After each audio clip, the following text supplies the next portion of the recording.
Insofar as the report had to include a write-up of the justification of the disbandment of the PKTT, it goes without saying that I could not justify the disbandment, and neither could Khumalo.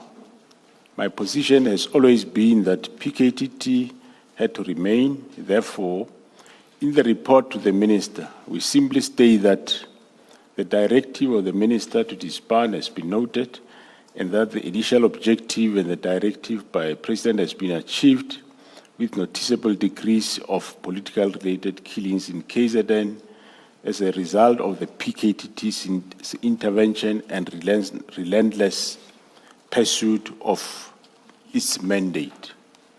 This is the best we could do in the circumstances, since this was an instruction and not a discussion.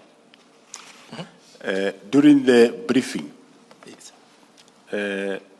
myself and the Deputy Commissioner for Policing were in favor that, well, if you end up now, if you agree to the winding down, the dockets of the task team can go to the Provincial Commissioner KZN. At the province, there is a unit called Murder and Robbery Unit, which is not fully staffed. So we can then send the dockets there, send members of the PKTT that are from KwaZulu-Natal to form part of that unit at the province for Murder and Robbery Unit. So that's where I'm saying then the Deputy Commissioner for Crime Detection, Lieutenant General Sibia, and the Chief of Staff, Mr. Ngavinde, were against that plan, and they were also against this winding down. They wanted immediate disbandment of the team, and also the fact that they wanted that the dockets mustn't go to province, because they say if the dockets go to the province, it's like we are masquerading the PKTT under murder and robbery, which I also asked the question, but so why? What's the problem? What is this eagerness to disband so fast, and you don't even want to see the members together? And they emphasize that no, dockets must go to the police stations of origin. And in 136, you deal with the minister's conduct. If I can ask you to proceed from there. Yeah, the minister's conduct in this meeting and in the general regarding the disbandment was very concerning to me. At this meeting of the 6th of December, the 6th of March 2025 in Cape Town, when the meeting started, I asked the minister, can you provide this forum or these officers that are here, what is the reason for disbanding this political killings task team? Because we see we are planning disbandment, we are disbandment, you must table a plan. You want immediate disbandment, I suggest the winding down, there's no agreement, but what are the reasons for this disbandment? General, does that question suggest that it was not clear to you from the letter of 31 December 2024 what the reason was? Yeah, the reasons on the letter of the 31st of December 2024 was not convincing to me. That you have done assessment. You have done assessment where? With who? That was my problem. So it was not clear, and I couldn't take that as a reason. And the minister later, not immediately, later in that meeting, he responded that political killings took place somewhere pre-1994 and not after. If these political killings by the minister are said to have taken place pre-1994 and not after, is that statement accurate? No, that statement is not accurate. The political killings have been taking place, yes, pre-94, even after 94. I worked in KwaZulu-Natal from the year 2000 up to 2010. And during that period, I had a small team that was dealing with the very same political killings. So to keep them under control, you must always have a team working with this type of cases. So it's not true that they happened before. Like he was saying, they happened before 1994. What is happening now is just murders. No, it wasn't just murders. It was murders of politicians, reason being related to politics. It's either within a party about issues of succession or from party to another party. That's what we call political killings. So they were happening. There was a case of case 30 of 2025 murder, which happened on the 4th of February. The deceased is... Sorry, 4 February 2020? 4 February 2025. The disease is Senza Kwenzege Pendukani Mabida, is an ANC councillor of Ward 18. So these dockets increased the work of the PKTT, so the minister could pick it up. And he got angry that instead of the work going down, the work was going up, and it was explained that it's because of this very same case docket, which the district commissioner then, the local POP members arrested 2 people for possession of a firearm. And the district commissioner suspected that maybe these people might be linked to the killing of the councillor. And he phoned the PKTT to come and take over the investigation. And after they done that, they were able to link both ballistically the firearm as well as the suspect to the murder of this councillor. So, well, the minister was angry for that. It was quite strange. Okay, what was strange about it, before I ask you the question? Okay, no, it's quite strange it was first in my career to see a minister angry that police have done a good job.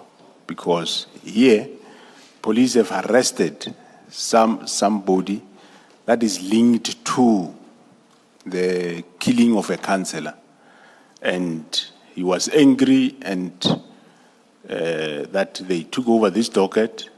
They didn't make the arrest. Yes, we agree with him. They did not make the initial arrest of the people for possession of firearm.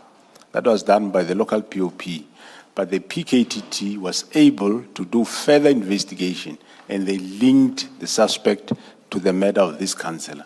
So that made him angry, and it made the meeting end up abruptly, and he said he will only talk to me and not talk to Kumal and the rest.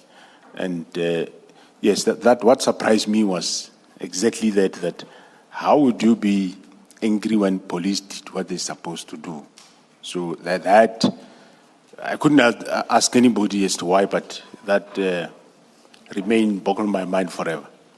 Then, if I can ask you to proceed to para 142. 142, at some point during the meeting, the minister stated that he did not understand why we were so adamant that the PKTT must not be disbanded. Then he said that the president is in agreement that the PTT be disbanded. I was quite taken aback by his revelation, since it was the president who, knowing about the effectiveness of the PKTT, had requested the PKTT to deploy to assist with the Forte cases, murder investigations. Moreover, the president, in our last briefing on the PKTT, was satisfied with the performance. Of course, It's him saying it, so I wouldn't know whether what he's saying is true or not.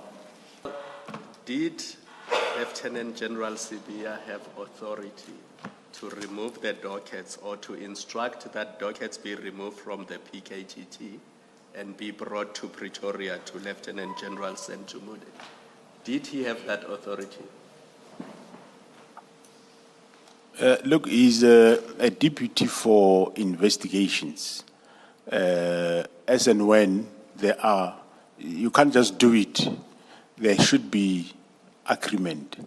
In this case, if for some reason, let's say it's ordinary dockets, he can engage a provincial commissioner to say, because of reason 1, 2, 3, this is what I think we do. And if they agree, then they will do it. And if they do not agree, then whoever party that is not satisfied can then come to me and say, there is this action that is about to take and I don't like it. So he does have that authority, but that authority must be on, there must be agreement to that effect. He can't just do it. Agreement with who? With you or with the provincial commissioner? There should be agreement with the provincial commissioner. Because the dockets belongs to a police station, and a police station reports to the provincial commissioner. So the provincial commissioner accounts for all dockets in his or her province. So he must know where they are and their movement at any given time. So nobody can then just come and take them away. So on the face of this, are you disbanding the task team? Or is the task team and its functions continuing? Commissioners, well, you'll recall that we were still with the disbandment plan, but the team, I kept on renewing financial authorities, so the team is still working. As I said, remember there is no disbandment letter that I personally sent to either General Dumisani Khumalo and or the provincial commissioner. So they were still functioning because there is no clarity in this disbandment plan. We were still working on it, and safe to say that as one was trying to manage this process, looking for the real reason that never came for why is the team disbanded, and eventually after the arrest of Matlala on the 14th of May 2025, it became clear as to what was the objective for the disbandment. But the team was never, it is still working, and in any way currently we are going to beef it up, and Gauteng also we are in the process of establishing a PKTT for the province. It is worth noting that since the dockets were taken from the PKTT on General Swear's instruction, the dockets were not investigated. This heightened the need to get the dockets back to the team to progress those investigations. I'm advised that an audit was undertaken of the dockets comparing the state of the dockets when they arrived at head office and when they were handed back to the task team. The audit demonstrates that only inspections were done, but not investigations were conducted. Major General Mogale, who's the current acting divisional commissioner of detectives, was directed to oversee the return of the dockets, and if called by the commission, he will be able to explain the status of the dockets. 168,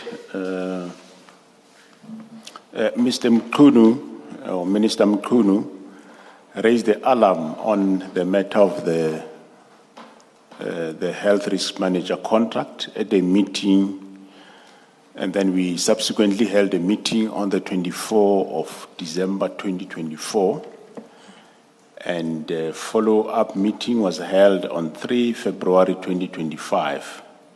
Concerns were raised regarding the health risk manager contract, with Medicare stroke Medicare 24 Tshwane district, a contract for medical examination for new SAPS members. Without these exams, new appointments were affected. In the meetings, reports of general non-performance were raised. Minister Mkhunu instructed that we look into the contract. During that process, we discovered corruption, fraud, and a failure of delivery of service resulting in the cancellation of the contract on 13th of May 2025. But is that not positive action on the part of the minister? Was it? Is that not positive action on the part of the minister? No, it is indeed a positive step on his part, correct. Please proceed to 169. On a conspectus of the facts that have now been revealed, I wonder whether at the time of triggering this investigation, the minister was aware that Brown Mokhosi and Ket Matlala were associates, and that if he did, would he have triggered this alarm? But Yes, nevertheless, So the investigation. triggered the investigation. But nevertheless, we thank him for doing that. Yeah. Subsequent to phone records obtained from an attempted murder accused, revealed communication implicating Lieutenant General Sibia in the forceful and immediate implementation of the minister's directive to disband the PKTT. These records suggest that Sibia's actions were not merely procedural, but rather tied to deeper connections with individuals identified as members of the cartel. The timing and agency of his compliance appeared to align with imperatives to shield cartel members from ongoing investigation. This is the subject of an ongoing criminal investigations. The above issues related to General Sibia culminated in an urgent litigation before the High Court, which the application thereof we are aware it was dismissed. And if one looks at paragraph 184.2, I think the point you are making there is the posture taken by General Sibia is not, with the benefit of hindsight, coincidental. You say it was not merely procedural, but it was informed by other imperatives that you outline in that paragraph. Is that correct? That is correct, Commissioner. So what one is saying here is that all these actions of facilitated after we obtained the records from the attempted murder suspect, which is Ket Matlala, and when the team analyzed the communication thereof, then it became out clear that the whole purpose of the disbandment of the political killing task team was born out of the operation of the 6th December 2024, where Mr. Katiso Molefe, when he was arrested, and Ket Matlala's premises was searched in the look or pursuit of the kidnapped Mr. Jerry Bushura. So it ended up tying up that it looks like from there on, from that 6th December to 31st December, there were measures. This communication suggests that there were measures then to disband the political task team. Commissioners, in respect of the minister, knowing what I know now, what I consider to be irrational and inexplicable encroachment into operational issues is now explained by his desire to hold investigations against criminal cartels by disbanding the PKTT. By this I mean that evidence that has emerged which links the minister to Brown Mokhosi, to Ket Matlala and Lieutenant General Sibiya. So it is clear now that that arrest of Matlala in May have assisted us to understand the real motive of the disbandment of the political killings task team. Because you would remember we asked reasons and it came, we don't mind, well, when does an order come? It came 31st of December 2024, after 1700 hours in the afternoon and in a rush. Why the rush? The phone records of Matlala eventually did indicate to us that actually since December, operation of the 6th December 2024, that's when there was a planning to disband this political killings task team, of course, to prevent it from further doing the work that they were doing in Gauteng. So those, the investigators will come with those specific recordings to indicate that there was discussion about this team's lifespan and that it should be disbanded. So at the end of the day, what I'm saying is now one understands the reason why Lieutenant General Sibiya and the Minister, Brown Mokhosi and Ket Matlala, wanted to disband the team. There was no any other motive but to prevent the investigation against the cartels in Gauteng that are involved in murder, drugs, and so on.